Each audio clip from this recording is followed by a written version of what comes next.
모두에게는 다 꿈이 있습니다. 이 일이 이렇게 되었으면 좋겠다. 저 일이 저렇게 되었으면 좋겠다. 살다 보면 그 꿈이 이루어지기도 하고 또 우리가 원하는 방향으로 인생이 전개되지 않기도 합니다. 우리가 꾸고 있는 꿈이 다 이루어지지 않는 이유는 우리는 꿈을 이룰 만한 능력이 부족하기 때문입니다. 그런데 하나님에게도 꿈이 있습니다. 하나님이 세상을 창조하셨을 때 분명히 뭔가 목적하신 바가 있으셨을 것입니다. 하나님께서는 왜 이 땅을 창조하셨을까요? 아무 의미 없이 우연히 세상을 만드셨을까요? 아니면 하나님 자신에게 부족한 영광을 이 창조를 통해 채우기를 원하셨을까요? 아니면 인간들을 자신의 종으로 일시키고 부리기 위해서 이 세상을 창조하셨을까요? 모두가 다 아닐 것입니다. 하나님이 세상을 창조하신 목적은 사실 잘 모르겠습니다. 그러나 세상을 창조하신 후에 하나님이 원하셨던 일은 성경을 통해 알 수 있습니다. 그것은 하나님 만드신 인간과 풍성한 교제 가운데 거하시는 것입니다. 삼위일체 하나님이 이렇게 풍성한 교제를 어떤 막힘이나 걸림 없이 풍성한 교제를 나누시는 것처럼 하나님 자신의 형상을 닮은 인간과 하나님은 정말 막힘없는 그런 풍성한 교제를 하고 싶으셨습니다. 에덴 동산에서 아담과 하와가 그렇게 하나님과 풍성한 교제를 나눴습니다. 그런데 그 하나님의 꿈이 갑자기 깨어졌습니다. 인간의 불순종과 죄로 말미암아 하나님의 꿈이 깨어진 것입니다. 그렇다면 하나님도 우리처럼 꿈을 이루실 만한 능력이 부족해서 꿈이 깨어져 버린 것일까요? 그렇지는 않을 것입니다.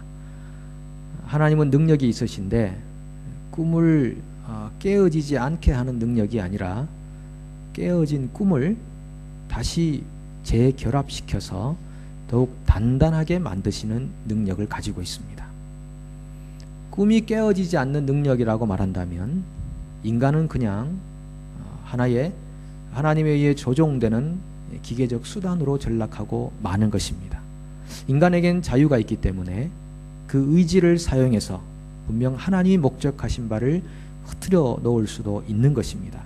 그런 의지가 사람들에게 주어졌기 때문에 하나님은 꿈이 깨어지지 않는 능력을 가진 그런 강압적인 하나님이 아니라 깨어진 꿈이라도 다시 회복시킬 수 있는 그런 능력을 가지신 분인 것이죠. 창세기 1장부터 3장에 나오는 말씀들을 쭉 살펴보시면은 그 안에 그 내용들이 다 들어있는 것입니다.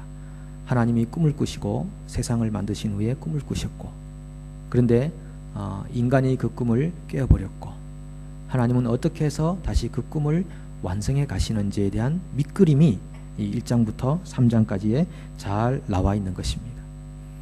그렇게 해서 하나님께서 꿈을 다시 한번 회복해 가시는 그 과정에서 사람은 하나님의 은혜에 설득을 당하게 되어 있습니다. 감동을 하게 되어 있습니다. 하나님이 깨어진 꿈을 이렇게 회복해 가시면서 우리 인간의 불순종과 죄를 이렇게 용납하시는구나 라는 것을 경험하면서 다시 하나님이 회복하시는 그 회복의 현장에 인간이 동참하게 되어 있는 것입니다.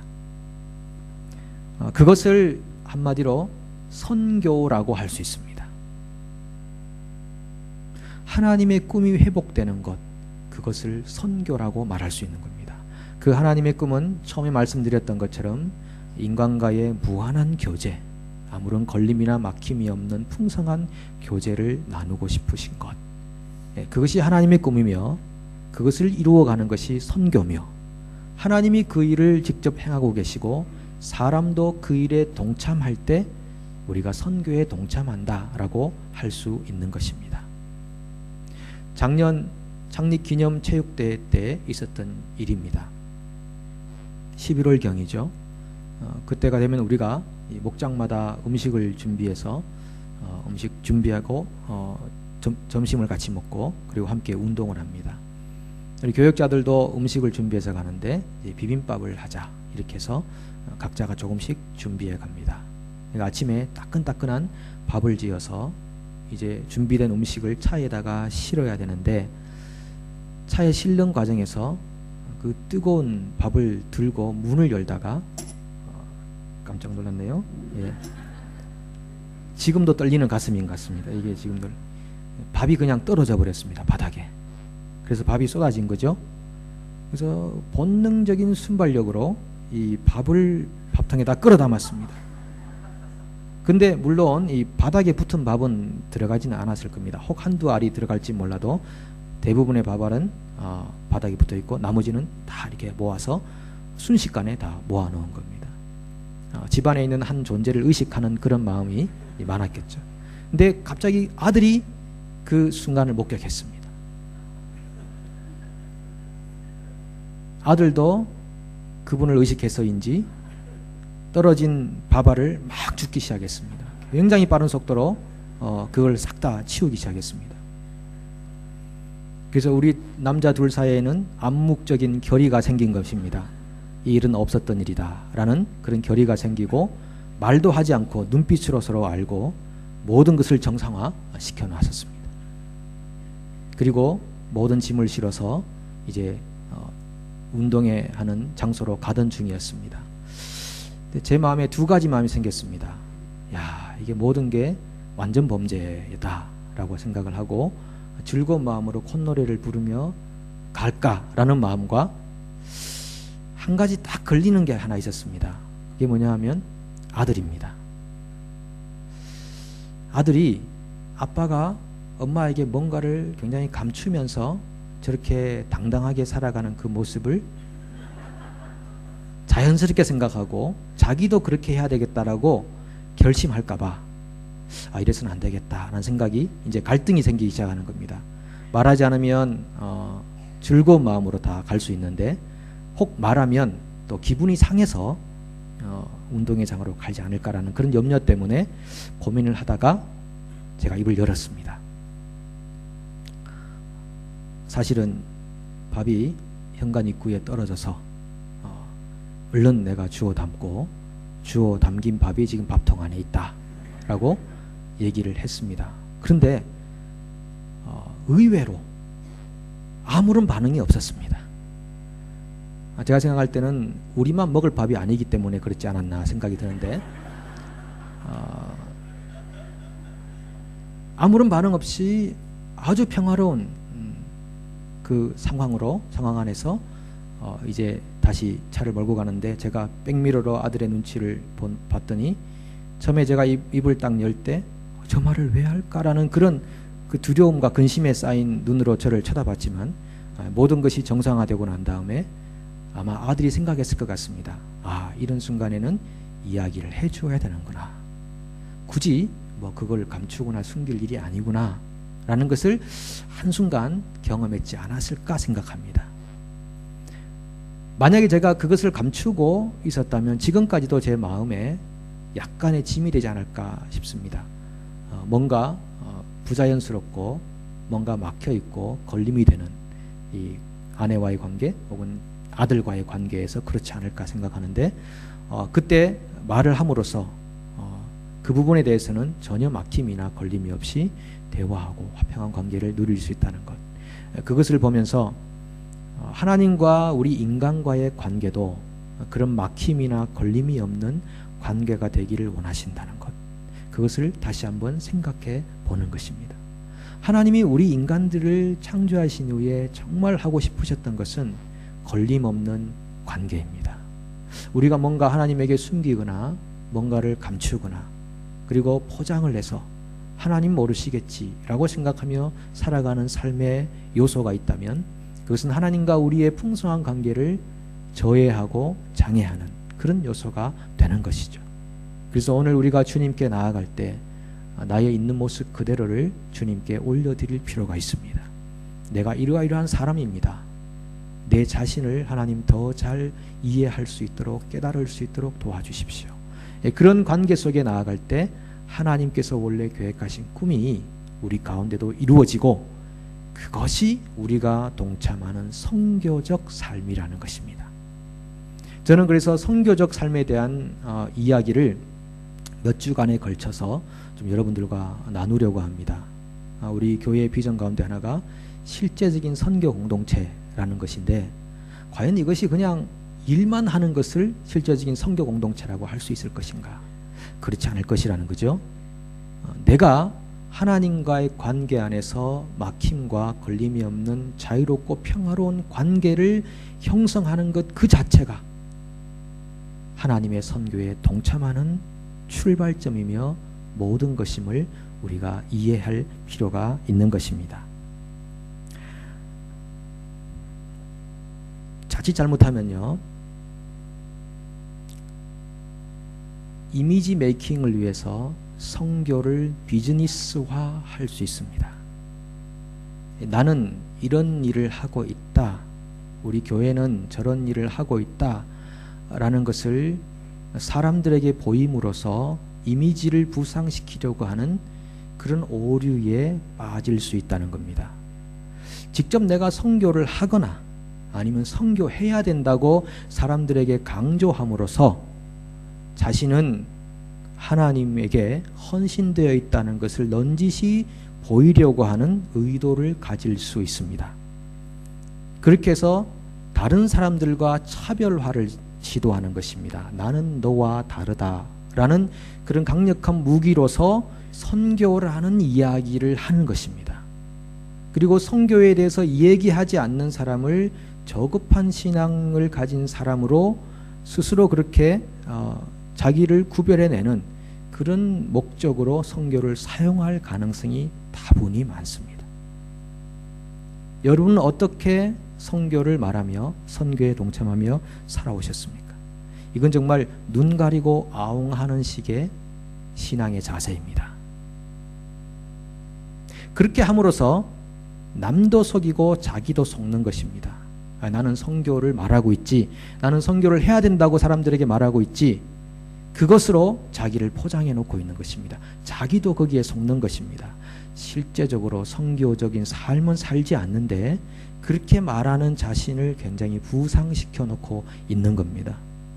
사실 알고 보면 다른 사람은 자기의 말에 속지 않습니다. 사람들은 그 사람의 말보다 그 사람의 삶을 먼저 볼 수 있는 그런 특별한 능력을 가지고 있기 때문에 다른 사람은 오히려 속지 않고 결국은 자기 스스로 자기가 하고 있는 말에 속아서 자기가 굉장히 신앙이 좋은 사람인 양 사람들에게 보이고 있는 것입니다. 오늘 본문에 출애굽기 15장 5절 6절 이 말씀은 모세 오경이라고 불리는 창세기, 출애굽기, 레위기, 민수기, 신명기라고 하는 이 5가지의 성경의 핵심 구절이라고 할 수 있습니다. 하나님이 하시고자 하는 그런 하나님의 꿈의 그 결과가 5절 6절인데요. 이 5절과 6절을 보기 전에 우리는 하나님의 꿈에 동참하고 있는 사람들의 삶에 나타나는 그런 지극히 당연한 현상들이 무엇인지를 1절부터 4절까지 말씀에서 한번 찾아보도록 하겠습니다. 1절과 2절에서 반복해서 나오는 단어가 있습니다. 그것은 떠난다라고 하는 단어입니다. 떠나야 된다라는 겁니다. 어디서 떠나느냐? 이집트에서 떠나는 것입니다. 선교의 출발점은 떠나는 데 있습니다. 내가 아주 익숙하다고 생각했던 이집트라는 세상에서 떠나는 것입니다. 이집트는 한마디로 하나님 계시지 않는 세상입니다. 그리고 세상의 것으로만 배불리며 살아가고 있는 세상입니다. 죄와 더불어 살면서도 특별한 죄에 대한 의식 없이 살아가는 황폐한 삶, 그것을 이집트라고 할 수 있습니다. 그 이집트를 떠나는 것이 선교의 출발점입니다. 떠났다면 어딘가는 머물 거 아니겠습니까?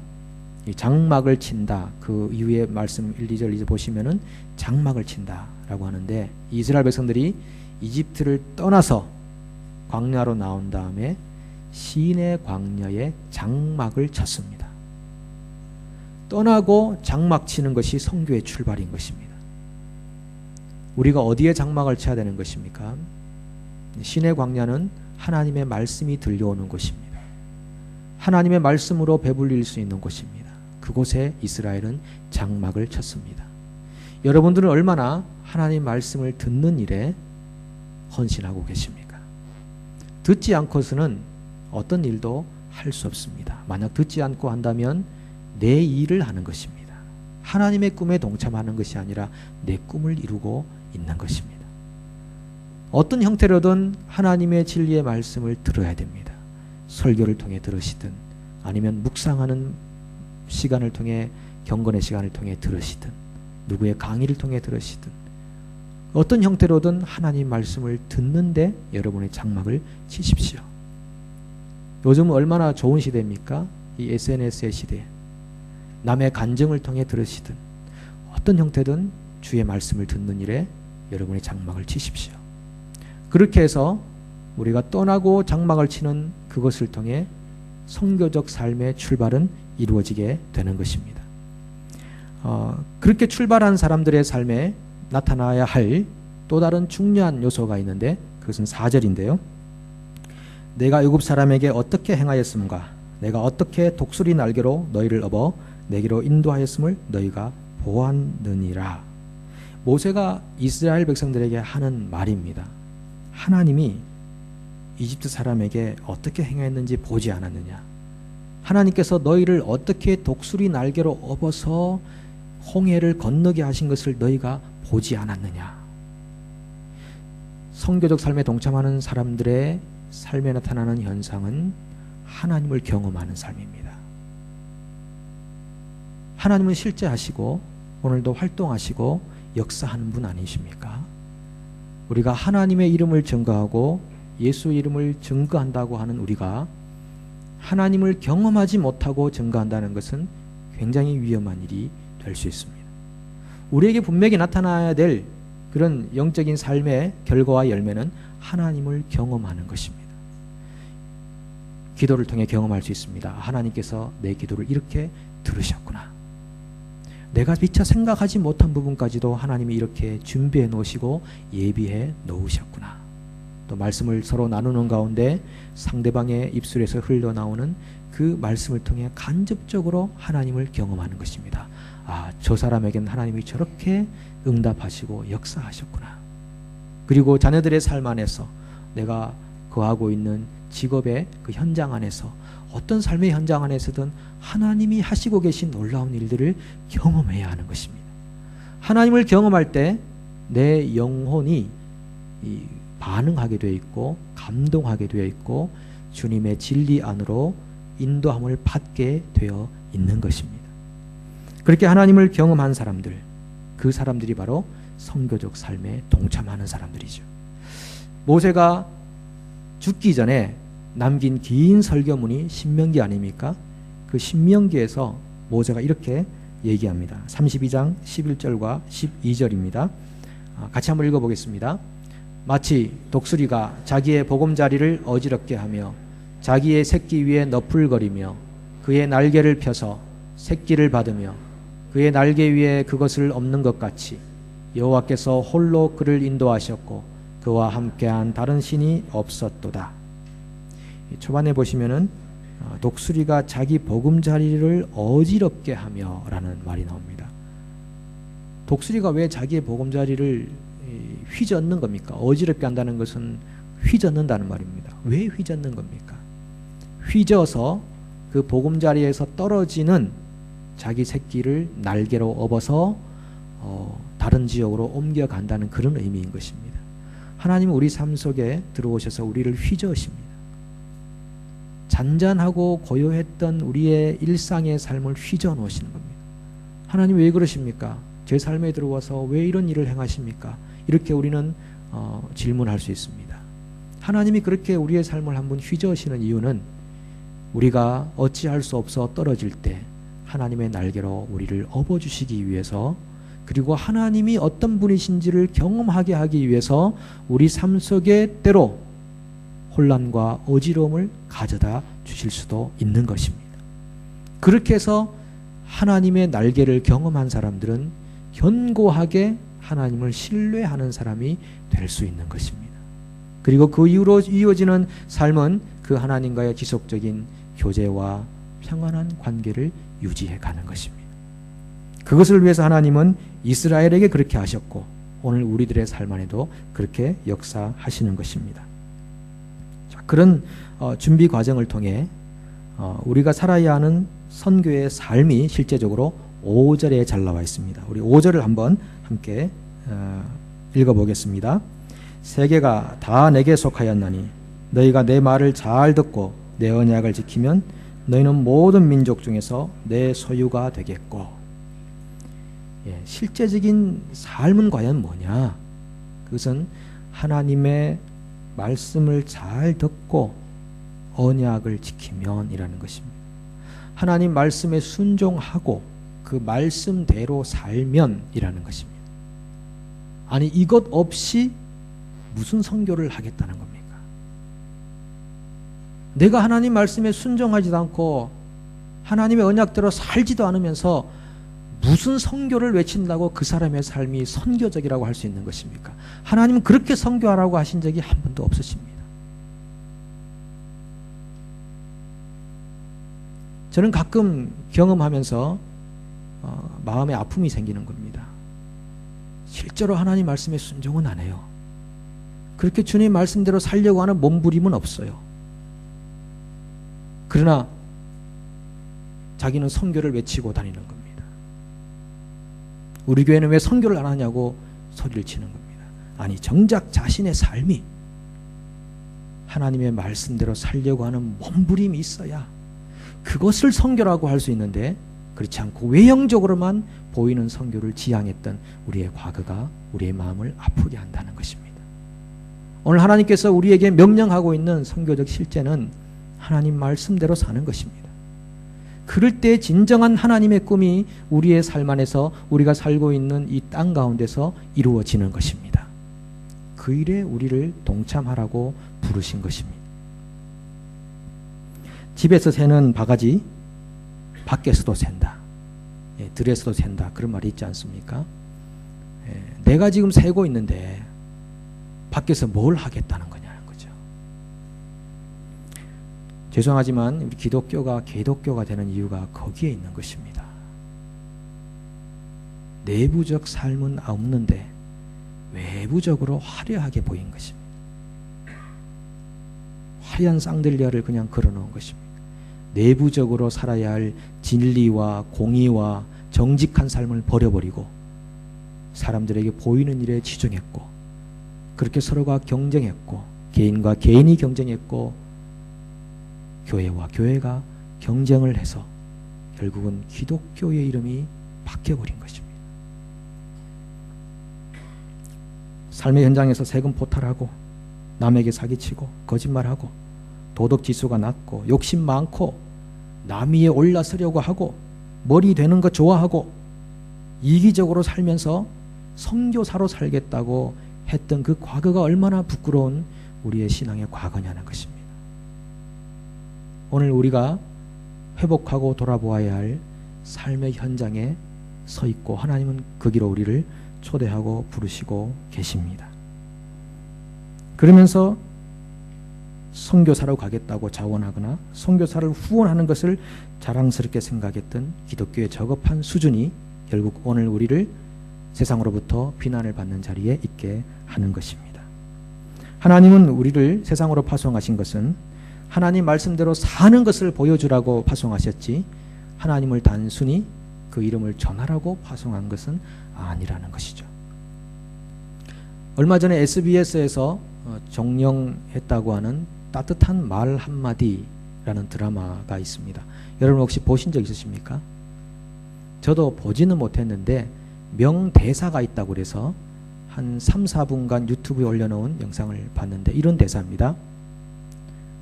난 사랑 있는 노예로는 살 수 있어도 사랑 없는 왕비로는 살 수 없는 사람이야 라는 겁니다. 이거는 어떤 아내가 남편의 불륜에 깊은 상처를 받고 남편에게 했던 대사입니다. 나는 사랑 있는 노예로는 살 수 있어도 사랑 없는 왕비로는 못 사는 사람이야. 여자분들이 공감되십니까? 사랑을 받고 싶은 지금 남편 말고 지금 남편은 끔찍하시죠? 뭔가 사랑받는 사람이 돼야 이 살 수 있는 희망이 생기는 존재가 여자라는 그런 대사인데요. 사랑 있는 노예, 사랑 없는 왕비. 우리는 물론 그 둘을 섞어가지고 사랑 있는 왕비가 되고 싶어 하시죠. 근데 우리 실제적인 삶에 다가오는 것은 사랑 없는 노예로 살고 있다는 것을 경험하는 겁니다. 둘 다 얻으려 하면 둘 다 놓치는 겁니다. 사랑 있는 노예가 되거나 사랑 없는 노예가 되거나 사랑 없는 왕비. 하나님께서 우리에게 진실로 원하는 것은 네가 왕비냐 노예냐를 원하는 것이 아닙니다. 네가 어떤 지위에 있고 어떤 인간의 꿈과 성취를 이루어 놓았느냐라는 것을 묻는 것이 아닐 것입니다. 네가 지금 어떤 직분을 가지고 있고 어떤 사회적 위치에 있느냐를 보는 것도 아닐 것입니다. 중요한 것은 이 대사에 나온 것처럼 사랑이 있느냐를 보는 것입니다. 우리에게 진실된 삶이 있느냐를 보시는 것입니다. 거칠애로 해놓은 그런 거푸집 같은 것들을 하나님 보시는 게 아니라 우리의 삶의 내면을 보신다는 겁니다. 너 안에 정말 말씀대로 사는 진실함과 정직함과 의를 행함이 있느냐를 하나님이 보신다는 것입니다. 하나님은 그것을 아직도 우리에게 기대하고 계신 것입니다. 우리가 만약 그렇게 하나님 말씀대로 살아가는 성교에 동참을 하게 된다면 결국 하나님이 이루고자 했던 5절과 6절의 역사가 세상 가운데 나타나게 되어 있습니다. 그게 보면은 하나님의 소유가 될 거다, 제사장 나라가 될 거다, 그리고 거룩한 백성이 될 거다. 이 세 가지를 약속하고 계신 겁니다. 하나님은 이스라엘을 그렇게 선택하셔서 하나님의 소유가 되게 하고 거룩한 백성이 되게 하고 결국은 그들을 제사장으로 삼으셔서 그 이스라엘뿐 아니라 모든 열방이 하나님과의 화평한 관계 안에 거하도록 하시는 것, 이것이 하나님의 선교의 목적이라는 것입니다. 오늘 우리는 뉴질랜드에 특별히 오클랜드라는 도시에 함께 살고 있습니다. 디아스포라 코리안 크리스찬들로 이 땅에 지금 살고 있는 겁니다. 하나님이 왜 우리를 이곳으로 파송하셨을까요? 우리가 어떤 이유에 의해서 이곳으로 왔든 간에 저는 하나님이 우리를 파송하셨다고 믿습니다. 하나님이 왜 우리를 이곳으로 파송하셨을까? 오늘 5절과 6절에서 답을 찾는다면 우리를 제사장 나라 삼으려고 파송하셨습니다. 왜 우리를 한 교회로 묶어서 함께 신앙을 영위하고 하나님을 예배하는 삶을 살게 하셨을까? 우리는 이 민족 속에서 소수의 민족으로 살고 있습니다. 어떤 면에서는 주변인이 될 수도 있을 것입니다. 그러나 우리가 하나님 말씀대로 사는 사람들이 되면 제사장이 될 것입니다. 그래서 수많은 민족이 이 땅에 살고 있는데 이 땅에 있는 민족들을 하나님과 연결되게 할 수 있을 것입니다. 본토에 살고 있던 본토인들을, 혹 꺼져가는 본토인의 교회를 하나님께로 다시 한번 일으켜 세울 수 있는 그런 하나님의 대사들로 우리를 이곳으로 파송하셨다고 저는 믿습니다. 그래서 오늘 우리가 살고 있는 삶의 무게는 굉장히 무거운 것입니다. 우리에게 맡기신 선교적 책임이 있는 것입니다. 여러분, 하나님 말씀대로 사는 일에 집중하십시오. 그러면 선교 말하지 않아도 여러분은 선교하는 삶을 살고 계신 것이고 깨어져 버린 하나님의 꿈을 회복하시는 일에 동참하는 선교사들이 될 수 있을 것입니다. 기도하겠습니다.